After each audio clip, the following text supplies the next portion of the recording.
యేసుక్రీస్తులో సోదరి సోదరులారా,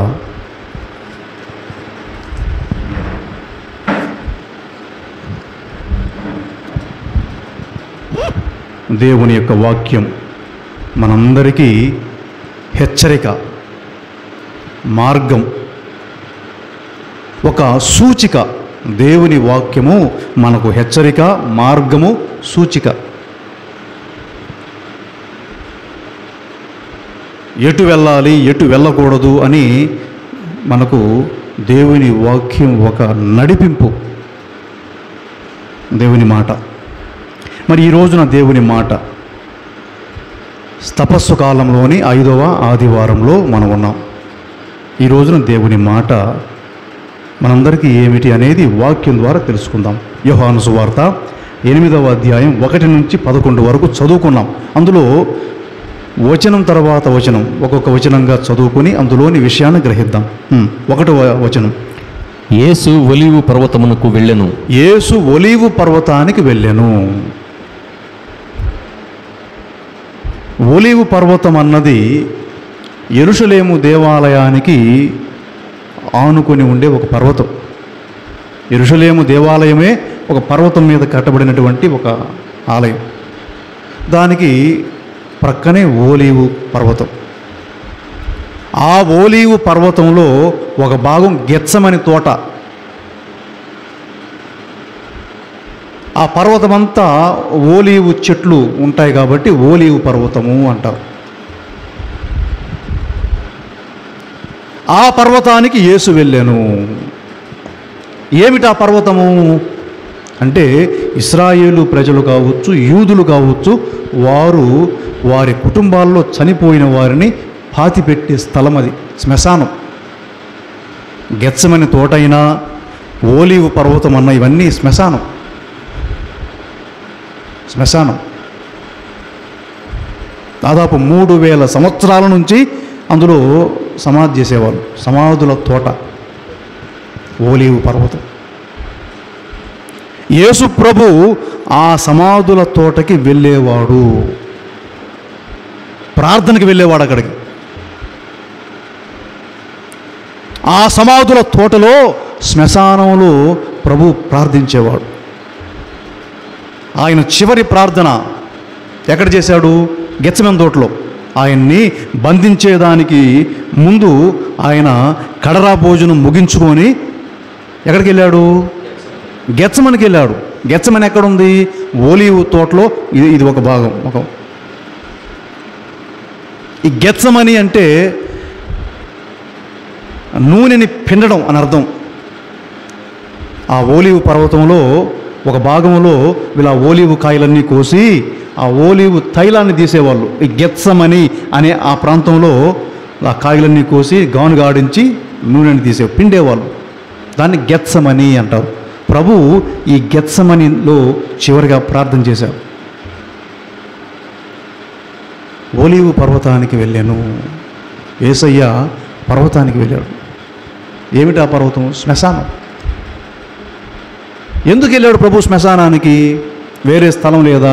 ప్రార్థనకి ఇంకా వేరే స్థలం లేదా అంటే, ప్రభు ఒక కార్యం చేస్తున్నాడంటే అందులో లోతైనటువంటి అర్థాలు ఉంటాయి, సూచనలు ఉంటాయి. లేదంటే ప్రభువు చేయడు.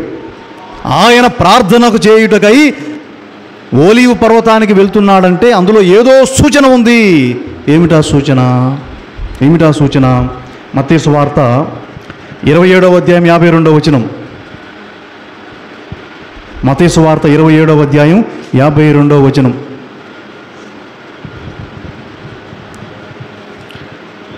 అతనితో యేసు, నీ కత్తిని వరలో వేయుము. మత్తయి సువార్త 27:52. సమాధులు తెరవబడెను. మరణించిన పరిశుద్ధులలో అనేకుల దేహములు లేపబడెను. సోదరి సోదరులారా, యేసు ప్రభు శిలువ మీద మరణించిన క్షణంలో జరిగినటువంటి విషయం ఇది.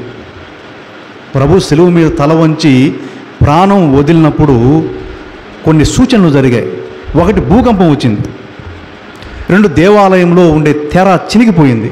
మూడోది సమాధులు తెరవబడి ఆ పరిశుద్ధులు అనేకులు లేచి ఆ నగరంలో తిరుగుతూ అనేకులకు కనబడిరి. ఎప్పుడు జరిగింది ఇది? ప్రభు మరణించిన క్షణంలో. ఆయన తల వంచి ప్రాణం వదిలాడు. ఇవన్నీ జరిగాయి.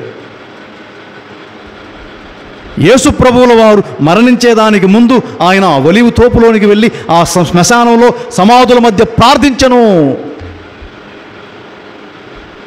ఎందుకు అంటే దేవుని మాట వారికి చెప్పాడు. మృతులకు బోధించాడు, మరణించిన వారికి బోధించాడు. దేవుడు అందరికీ దేవుడు, ప్రభు అందరికీ ప్రభు. అందరినీ దేవుని సన్నిధికి చేర్చేవాడు యేసు ప్రభు. అందరినీ పరలోకానికి చేర్చేవాడు యేసు ప్రభు. అందుకే ఆయన ఆ సమాధుల దగ్గరకు వెళ్ళి ప్రార్థన చేశాడు.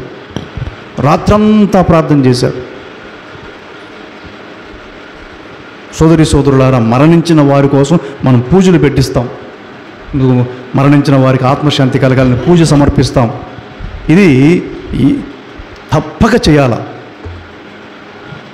మరణించారు కదా, ఇక వాళ్ళకి మనకు సంబంధాలు లేవులే, పూజ పెట్టిస్తే ఏమవుతుంది వాళ్ళకి అనుకుంటారు చాలామంది.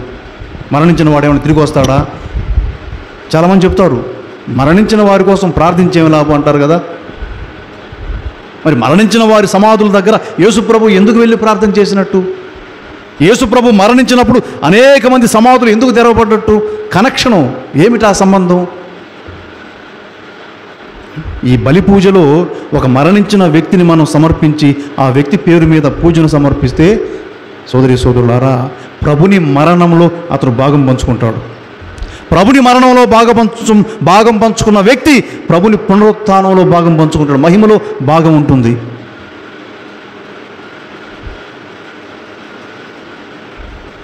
అందుకే ప్రభు ఒలీవ పర్వతానికి వెళ్ళాను.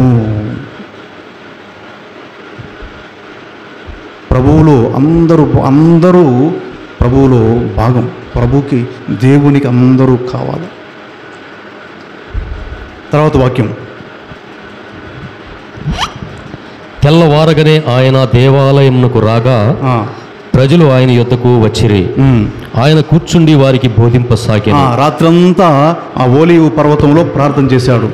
సమాధుల్లో, శ్మశానంలో ప్రార్థన చేశాడు. తెల్లవారుగానే దేవాలయమునకు వచ్చెను.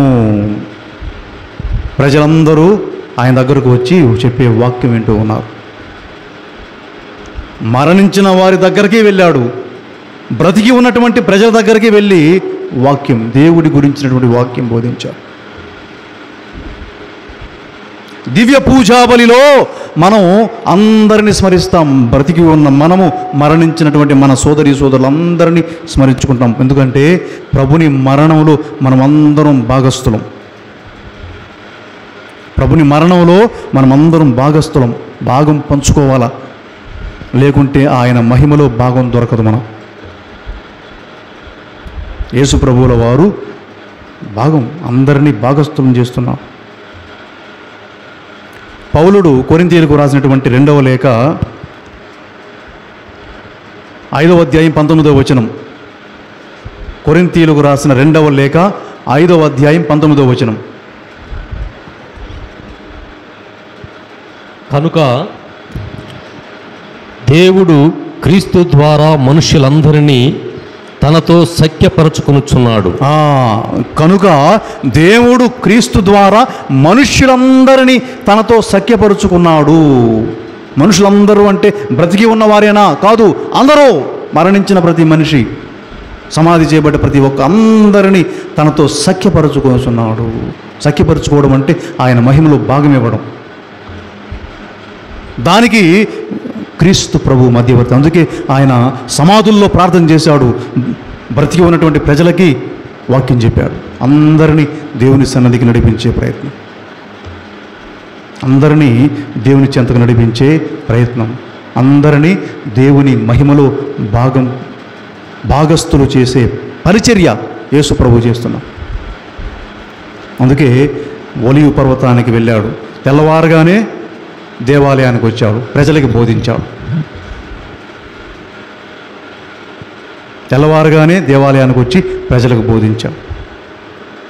తెల్లవారుగానే గుడి గుర్తుకొచ్చింది ఆయనకి, దేవాలయం గుర్తుకొచ్చింది. ఈరోజు వెళ్ళాల, దేవాలయానికి వెళ్ళాలా, ప్రజలకి చెప్పాలి, దేవుని గురించి మాట్లాడాలి. తెల్లవారుగానే మనకేం గుర్తుకొస్తుంది? తెల్లవారుగానే మనకి ఏం గుర్తుకొస్తుందో? ఈరోజు ఆదివారం, మరి మనకి ఏం గుర్తుకొచ్చిందో? తెల్లవారుగానే గుడికి వెళ్ళాలా అని గుర్తుకొచ్చిందో, లేదంటే ఇంకేదో గుర్తొచ్చిందో? యేసు ప్రభువుకి తెల్లవారుగానే దేవాలయానికి వచ్చెను.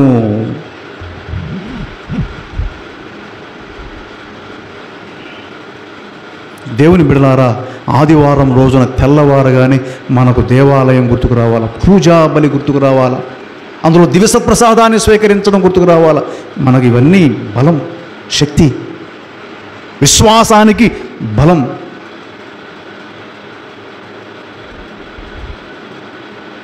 తర్వాత వాక్యం, ప్రజల పాపములను 3 ఇక్కడ వెనక్కి వచ్చేసాయి, యోహాను సువార్త. అప్పుడు ధర్మశాస్త్ర బోధకులు పరిసయ్యులు వ్యభిచారమున పట్టుబడిన ఒక స్త్రీని తీసుకుని వచ్చి అందరి ఎదుట నిలవబెట్టి, బోధకుడా, ఈ స్త్రీ వ్యభిచారమున పట్టుబడినది, ఇటువంటి స్త్రీలను రాళ్లతో కొట్టి చంపుడని మోషే ధర్మశాస్త్రమున ఆజ్ఞాపించెను. ఈమె విషయమై నీవు ఏమందువు అని అనిరి. సరే, ఆయన దేవాలయానికి వచ్చి ఈ విధంగానే ప్రజలందరికీ బోధిస్తూ ఉంటే, ఆ యెరూషలేములో ఉన్నటువంటి ధర్మశాస్త్ర బోధకులు పరిసయ్యులు అందరూ కలిసి ఒక స్త్రీని తీసుకొని వచ్చారు మందిరంలోకి. అందరి మధ్యలో తీసుకొని వచ్చి నిలబెట్టారు. ఆమె నిలబెట్టి, అయ్యా బోధకుడా, ఈమె తప్పు చేస్తూ దొరికిపోయింది, వ్యభిచారం చేస్తూ దొరికిపోయింది. మోషే చట్టం ప్రకారం ఈమెని రాళ్లతో కొట్టి చంపాలి, ఏమంటావు నువ్వు అని ప్రభువుని ప్రశ్నించాడు.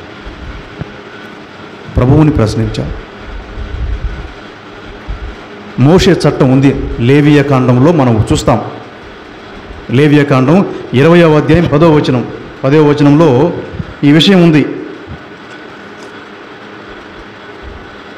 లేవియ కాండం 20వ అధ్యాయం 10వ వచనం,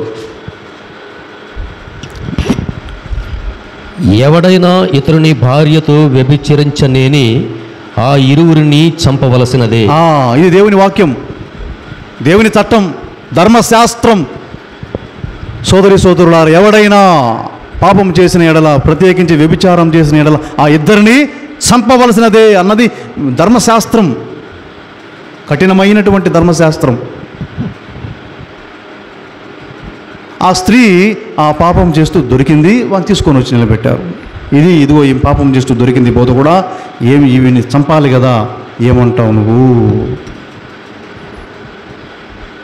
అని ఆమెను నిలబెట్టారు నలుగురిలో. ఆ స్త్రీని నలుగురిలో నిలబెట్టారు. ఇక్కడ మనం ఈ స్త్రీ గురించి కొన్ని విషయాలు బైబిల్ ఏం చెప్తుందో తెలుసుకోవాలి. స్త్రీల గురించి బైబిల్ ఏం చెప్తుందో తెలుసుకోవాలి. స్త్రీల గుణం గురించి, నడత గురించి, ప్రవర్తన గురించి బైబిల్ గ్రంథం ఏం చెబుతుందో, ఎలాంటి హెచ్చరికలు చేస్తుందో, ఎలాంటి ప్రవచనాలు ఉన్నాయో మనం కొన్ని చూడాలి. లేదంటే ఆ స్త్రీ ఎందుకు అంతటి పాపములో పడిందో మనకు తెలియదు. ఎందుకు అందరి మధ్యలో పాపాత్మురాలిగా ఆ రోజు నిలబడాల్సి వచ్చిందో మనకు తెలియదు. బైబిల్ గ్రంథం ఏం చెబుతుంది స్త్రీల గురించి అనేది చూద్దాం. సిరాపుత్రుడైన యేసు జ్ఞాన గ్రంథం 22వ అధ్యాయం 4-5 వచనాలు. తల్లిదండ్రులారా, మీరు జాగ్రత్తగా ఆలకించాలి. బైబిల్ గ్రంథం స్త్రీల గురించి చెప్పే విషయాలు. సిరాపుత్రుడైన యేసు జ్ఞాన గ్రంథం 22వ అధ్యాయం 4-5 వచనాలు.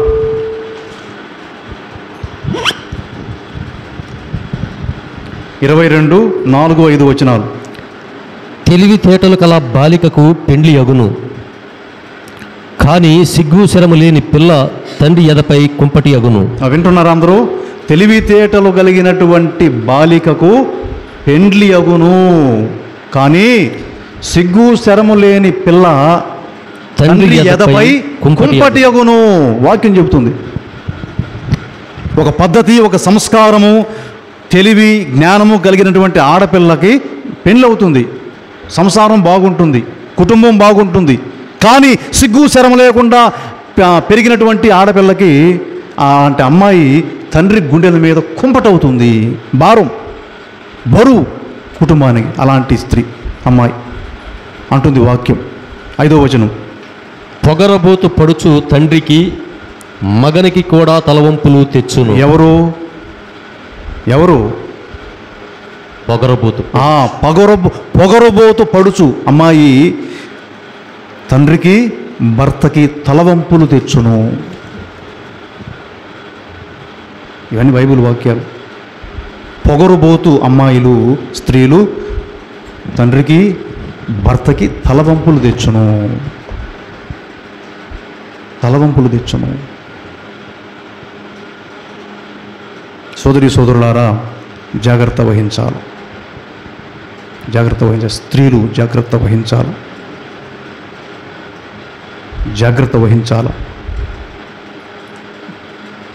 శిరాపుత్రుడైన యేసు జ్ఞాన గ్రంథము 26వ అధ్యాయం 10వ వచనం.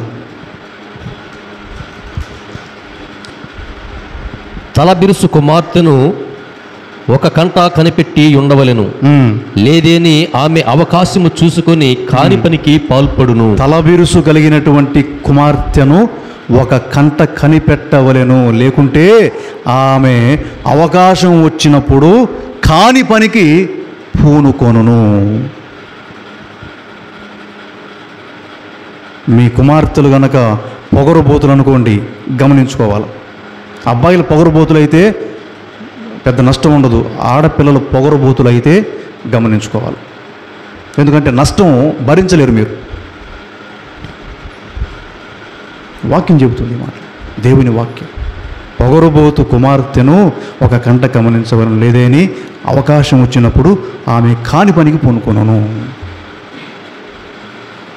కాని పనికి పూనుకుంటే ఏమవుతుంది? సమాజంలో అందరూ ఆమె వైపు ఎలుగు చూపిస్తారు. శిరాపుత్రుడైన యేసు జ్ఞాన గ్రంథం 25వ అధ్యాయం 13వ వచనం.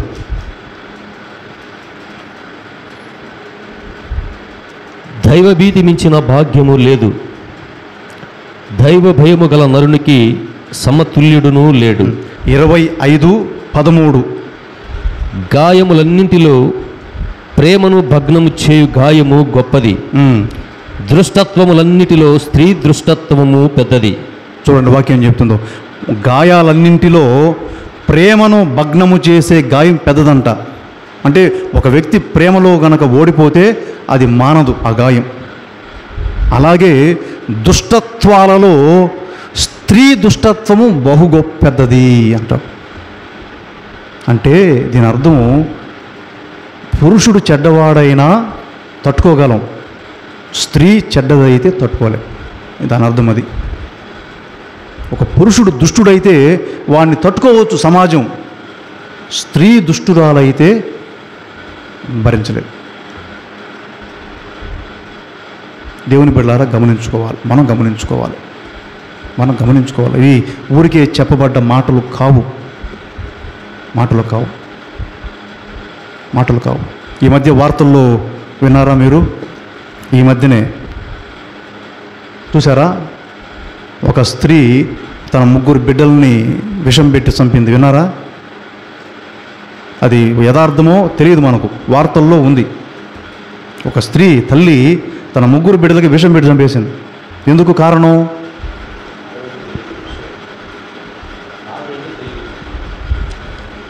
కారణం ఏంటంటే ఈ 3 బిడ్డలు ఆమె సంబంధానికి అడ్డంగా ఉన్నారని. భర్త ఏమో పనికి వెళ్తాడు, తల్లి బిడ్డలను చంపుకోవడం చూస్తాం మనం. ఎవడో పక్కనోడు చంపుతాడేమో విన్నాం, కానీ తల్లి బిడ్డలకు విషం పెట్టడం. స్త్రీ దుష్టత్వము చాలా పెద్దది, బహు చెడ్డది. కాబట్టి స్త్రీల పెంపకంలో తల్లిదండ్రులు జాగ్రత్త వహించాలా. అబ్బాయిల్ని అమ్మాయిల్ని పెంచేటప్పుడు జాగ్రత్త వహించాలా. శిరాపుత్రుడైన యేసు జ్ఞాన గ్రంథం 42వ అధ్యాయం 11, 12, 13 వచనాలు ఇవన్నీ చెప్తాయి, హెచ్చరిస్తాయి తల్లిని తండ్రిని. ఇదిగో మీ కుమార్తె పట్ల జాగ్రత్త వహించు. శిరాపుత్రుడైన యేసు జ్ఞాన గ్రంథం 42, 11, 12, 13 వచనాలు. నీ పుత్రికకు తల బిరుసుతనము ఉన్నచో కనిపెట్టి ఉండుము. మళ్ళా చెప్తుంది వాక్యం. లేదేని ఆమె నీ శత్రువుల ముందు నీకు తలవంపులు తెచ్చును. జాగ్రత్త వహించు. నీవు నగర ప్రజల నోళ్లలో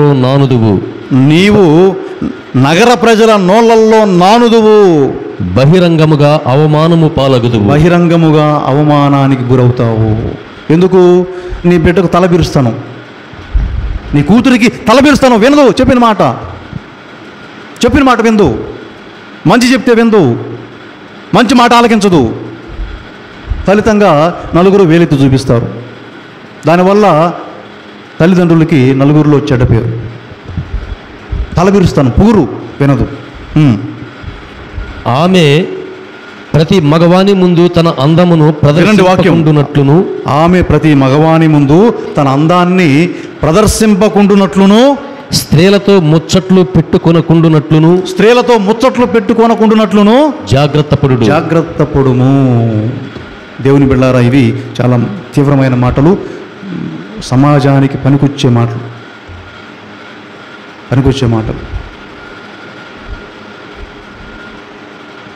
తన అందాన్ని అందరికీ చూపించాల్సిన పని లేదు. కొంతమంది అమ్మాయిలు మరీ విపరీతంగా ఉంటారు. ఈ విపరీతం అనేది నాశనకరం. మామూలుగా పద్ధతిగా గౌరవంగా ఉండేవారు ఉంటారు, విపరీతంగా ఉండేవాళ్ళు ఉంటారు. విపరీతకాలే వినాశ బుద్ధి అన్నట్టుగా ఉంటారు. దానివల్ల ఏమవుతుందంటే నలుగురిలో అవమానానికి గురవుతారు, తలవంపులకు గురి అవుతారు.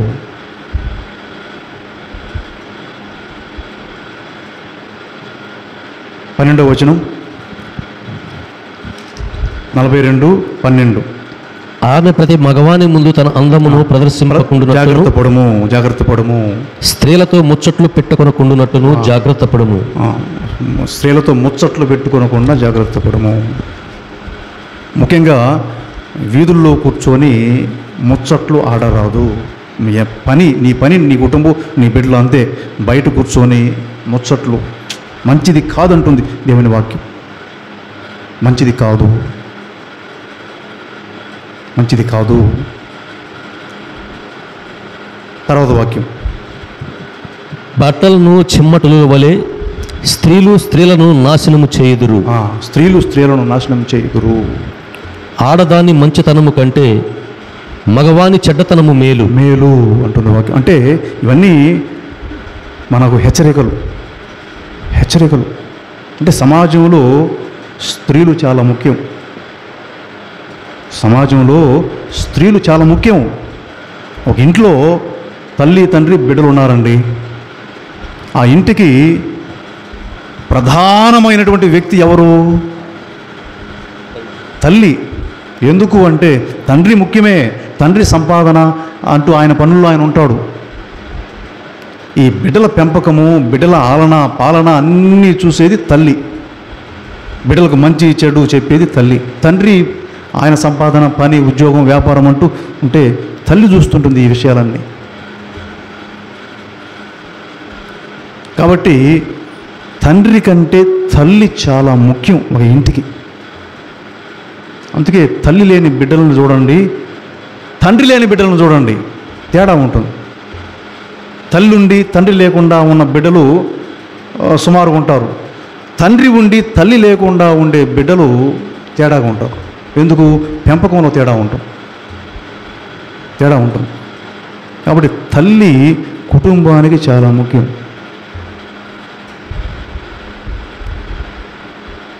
నీ తండ్రి తాగుబోతురా అంటే పెద్ద బాధ అయ్యదు, నిజమే కదా అనుకుంటాం.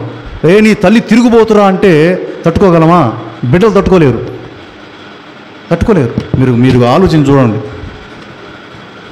మీ నాన్న తాగుబోతురా అంటే పెద్దగా పట్టించుకోం. అదే మీ అమ్మ తిరుగుబోతురా అంటే అబ్బో తట్టుకోలేరు. ఒప్పుకోదు, మన హృదయం ఒప్పుకోదు. బిడ్డలు అలాంటి మాటలు విన్నప్పుడు వాళ్ళు వాళ్ళ మైండ్ సెట్ మారిపోతుంది. అందుకే స్త్రీలు కుటుంబానికి, సమాజానికి చాలా ముఖ్యం. స్త్రీ గనక సరిగ్గా లేకుంటే ఆ కుటుంబం నాశనమైనట్టే, సమాజం నాశనమైనట్టే. కాబట్టి సోదరి సోదరులారా, మీ ఇంట్లో ఉండే ఆడపిల్లల్ని జాగ్రత్తగా పెంచి పెద్ద చేయాలి. కాస్త జాగ్రత్త వహించాలి వారి విషయాలు. అబ్బాయిలు ఇద్దరిని సమానమే, కానీ ఆడపిల్లల విషయాల్లో జాగ్రత్త వహించాలి.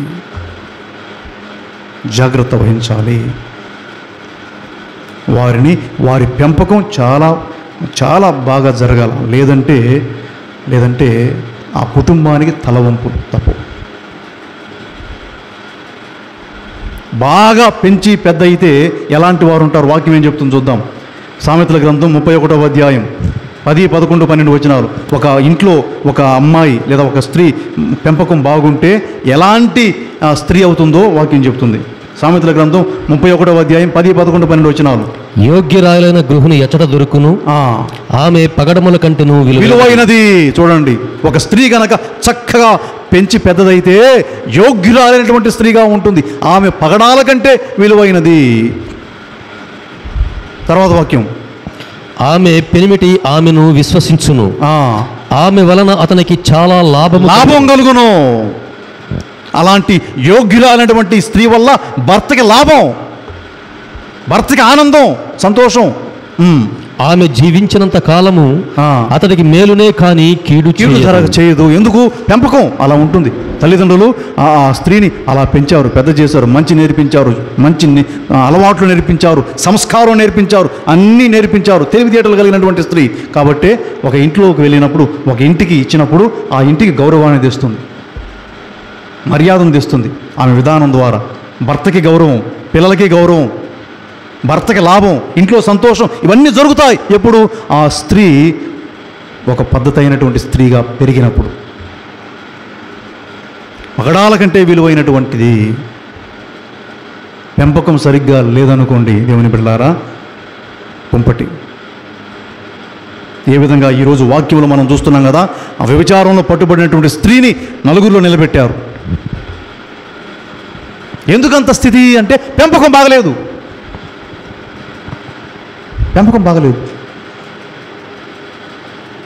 పెంపకం సరిగ్గా లేదు. కాబట్టి జాగ్రత్త వహించాలి. దేవుని స్త్రీల విషయంలో తల్లిదండ్రులు జాగ్రత్త వహించాలి. బాలికల విషయంలో తల్లిదండ్రులు జాగ్రత్త వహించాలి. నీ ఇంట్లో ఆడపిల్ల ఉందా గమనించుకుంటుండాలా. వదిలేసి వెళ్ళిపోతారు కొంతమంది, పనులకి వెళ్ళిపోతారు. ఇంట్లో ఆడపిల్లని పెట్టి పనులకి వెళ్ళిపోతారు, లేదా పక్కింట్లో అప్పగించబోతారు. చెయ్యరాదు. నీ ఇంట్లో ఆడబిడ్డలు ఉన్నారా, నువ్వే కనిపెట్టుకోవాలా, లేదంటే పని మానుకోవాలి అంతే. పనికి ఆ అమ్మాయిని పక్కింట్లో అప్పగించి పనులకు వెళ్తున్నారా, జాగ్రత్త, ప్రమాదం. నీ బిడ్డని ఇంకొకరి చేతుల్లో అప్పగించి మీరు పనులకు వెళ్తున్నారా, అనర్థము. జాగ్రత్త వహించండి. పసిబిడ్డ కావచ్చు, ఎవరైనా కావచ్చు, పక్కింట్లో అప్పగించడం చేయకూడదు, చెయ్యరాదు. జాగ్రత్త వహించాలి.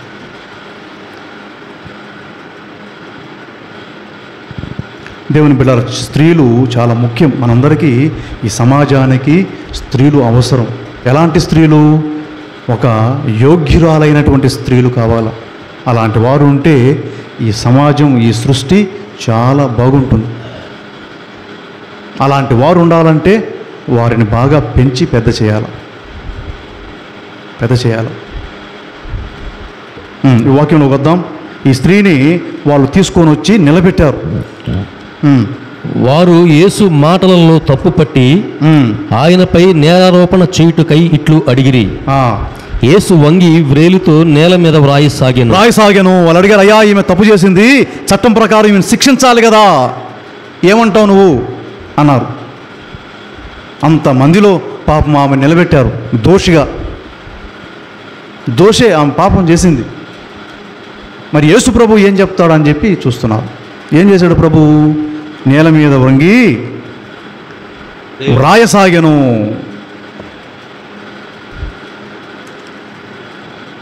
గమనించుకోవాలా, ఈయన యేసు ప్రభు నేల మీద వంగి రాస్తున్నాడు ఏలుతో. ఇది ఒక సూచన, ఇది ఒక సూచన, ఇది ఒక తీవ్రమైన సూచన. ఆలకించే మనం గ్రహించుకోవాలా ఎందుకు ప్రభు అట్ట చేశాడని. నేల మీద వంగి రాస్తున్నాడు దేవాలయంలో. అంతమందిలో ఆయన కూర్చునున్నవాడు లేచి వంగి రాస్తున్నాడు. ఇది సూచన, ఇది చాలా తీవ్రమైన సూచన.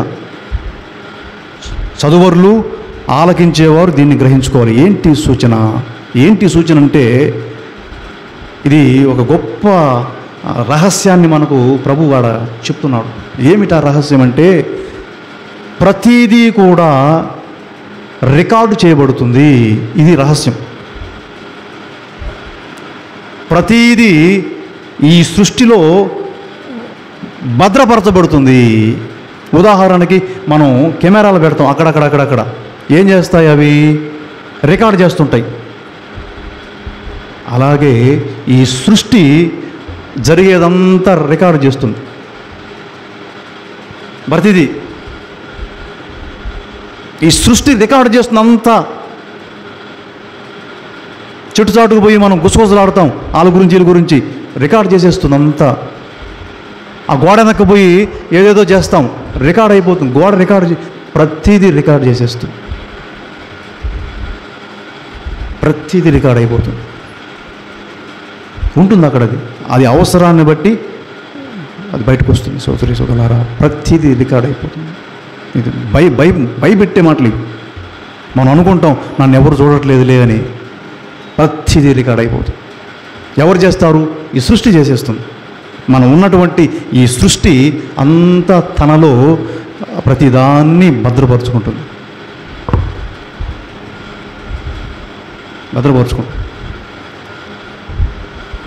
ప్రభు దాన్ని సూచించాడు, రాశాడు. అక్కడ నేల మీద వంగి రాస్తూ ఉన్నాడు. ఇదిగో ఈ పాపం చేసింది, ఈమెను శిక్షించాలి కదా, ఏమంటావు అన్నప్పుడు ఆయన కిందకు వంగి రాశాడంటే ఇదిగో ఎవరు ఏమేమి పాపం చేశారో అంతా రికార్డు చేయబడి ఉంది అనేది సూచన. ఆమె తప్పు కనబడింది కాబట్టి పాపాత్మురాలు అన్నాం. కనబడనివి లూకాసు వార్త 12వ అధ్యాయం 2-3 వచనాలు.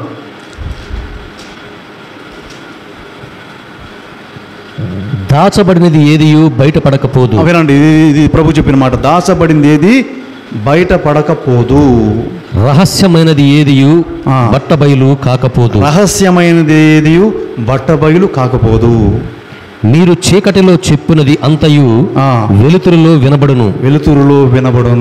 మీరు మారు మూలల గుసగుసలాడునది అంతయు మిద్దెలపై నుండి చాటబడును. మిద్దెలపై నుండి చాటబడును.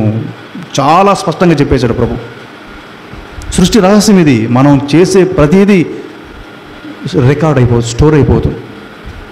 4 గోడల మధ్య కావచ్చు, చీకట్లో కావచ్చు, ఏమి చేసినా, ఏమి తలంచినా, ఏమి మాట్లాడినా అది నిల్వ చేయబడుతుంది.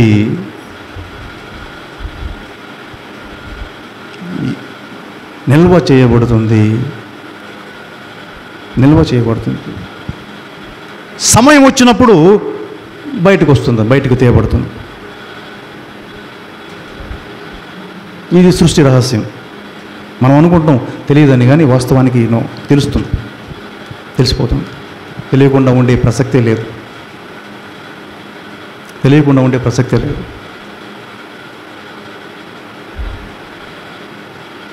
జాగ్రత్త పడాలి. మనం ఒకటి అనుకోవాలన్నా జాగ్రత్త పడాలి. ఎందుకంటే ఈ సృష్టి పట్టేస్తుంది. దేవుని సృష్టి అంత శక్తివంతమైంది.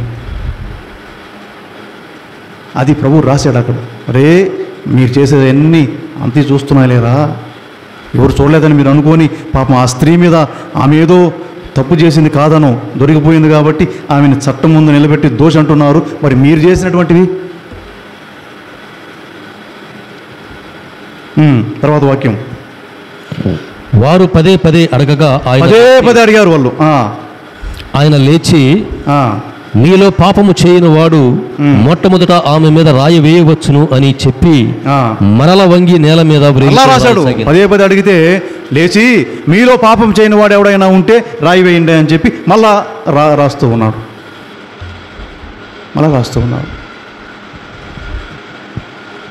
సోదరి సోదరులారా, మన బ్రతుకులన్నీ ఈ సృష్టి గమనిస్తూ ఉంటుంది. చెట్లు చేమలు, ఈ రాళ్ళు రప్పలు మన భాగవతాలన్నీ చూస్తుంటాయి.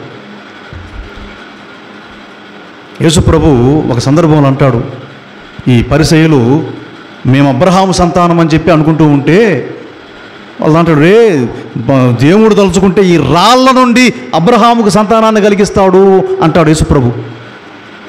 రాళ్ళ నుండి సంతానం ఎలా కలిగిస్తాడు అంటే దీని అర్థం సోదరి సోదరులారా, దేవుని సృష్టిలో ఏదైనా జరుగుతుంది, ఏదైనా సంభవమే. అంతటి శక్తి ఉంది దైవ సృష్టికి. ఆయన చేసిన సృష్టికి అంతటి శక్తి ఉంది. కాబట్టి ఈ సృష్టి మనం చేసేదంతా నిల్వ చేసుకుంటూ ఉంటుంది, స్టోర్ చేస్తుంది, రికార్డ్ చేస్తుంది. మర్చిపోయేదానికి లేదు, గుర్తుపెట్టుకుంటుంది.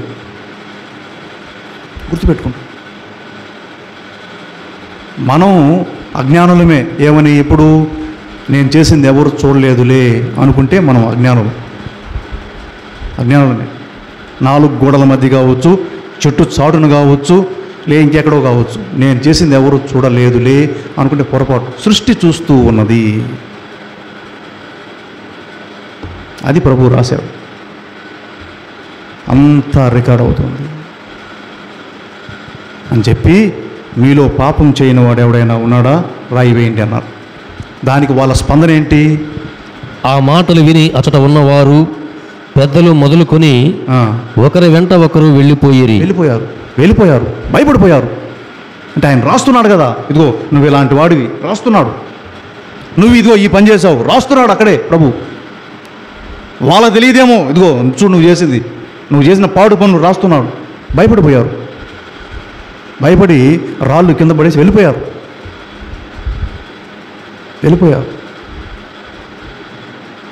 దేవుని బిడ్డలారా, ఏది దాచిపెట్టేదానికి లేదు, రహస్యాలంటూ ఏమీ లేవు. అన్నీ కూడా ఉన్నాయి.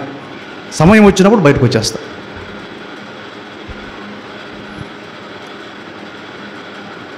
యేసు ప్రభు దగ్గర వాళ్ళ భాగవతాలు బయటకు వచ్చాయి.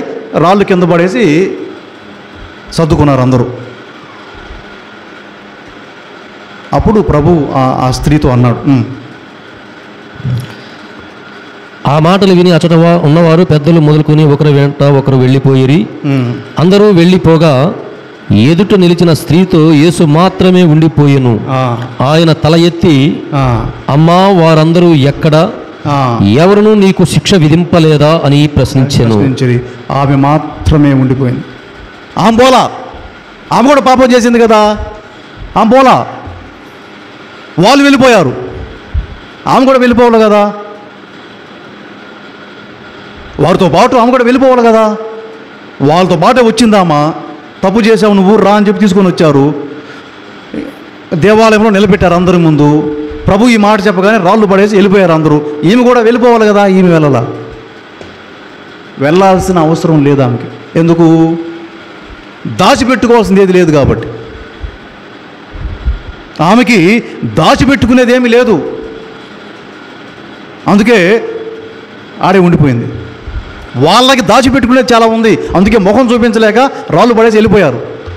ఎప్పుడైతే ప్రభు రాశాడో వెళ్ళిపోయారు. అప్పుడు ఈయనతో ఉంటే కష్టమే, అందరిలో సిగ్గుపోయిద్ది అని వెళ్ళిపోయారు. కానీ ఆమెకి దాచిపెట్టేదానికి ఏముంది? నిండా మునిగిన తర్వాత చలంటే ఏమి లాభం అన్నట్టుగా ఆమె అక్కడే ఉండిపోయింది. దేవునికి ప్రభువు ముందు ఆమె ఉండిపోయింది. దేవుని బిడలారా, దేవుని ఎదుట దాపరికాలు ఉండరాదు. భగవంతుని ఎదుట దాపరికాలు ఉండరాదు. దాపరికాలు ఉన్నోడు ఉండలేడు ఇక్కడ. మందిరంలో ఉండలేడు, దాపరికం ఉన్నవాడు. ప్రభు జీవితాల్లో దాపరికాలు ఉన్నవాడు దేవుని సన్నిధిలో ఉండలేడు.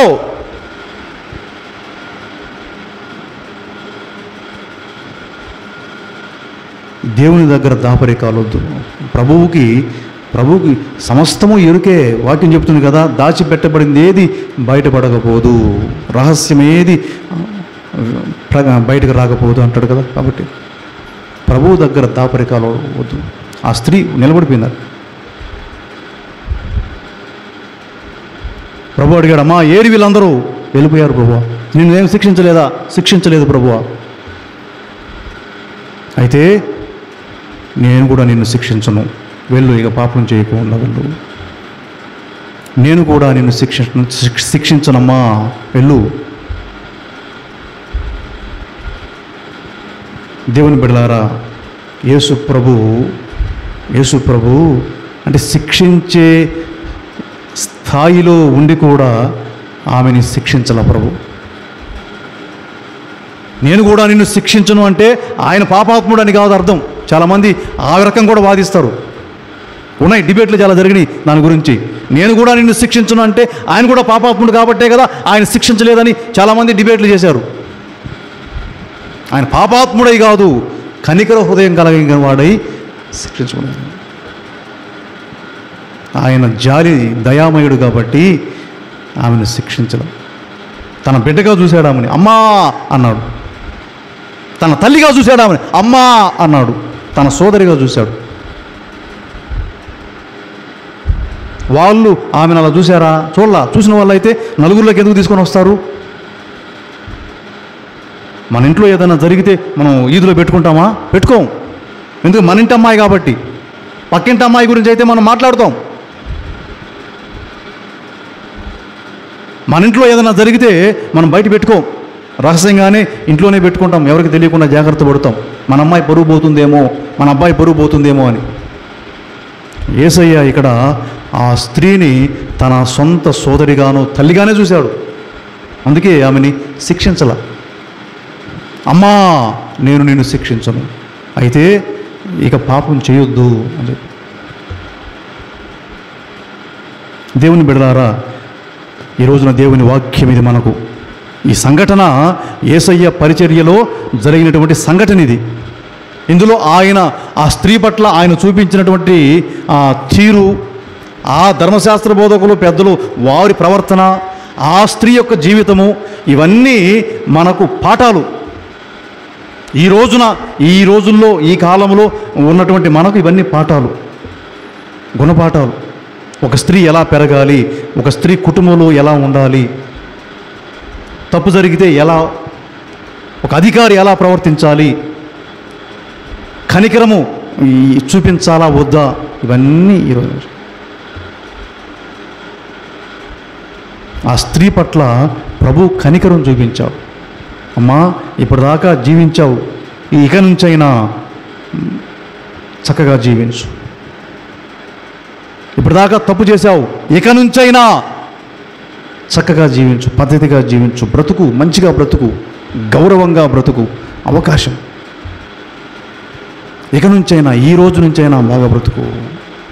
గొప్ప విషయాలు సోదరులారా.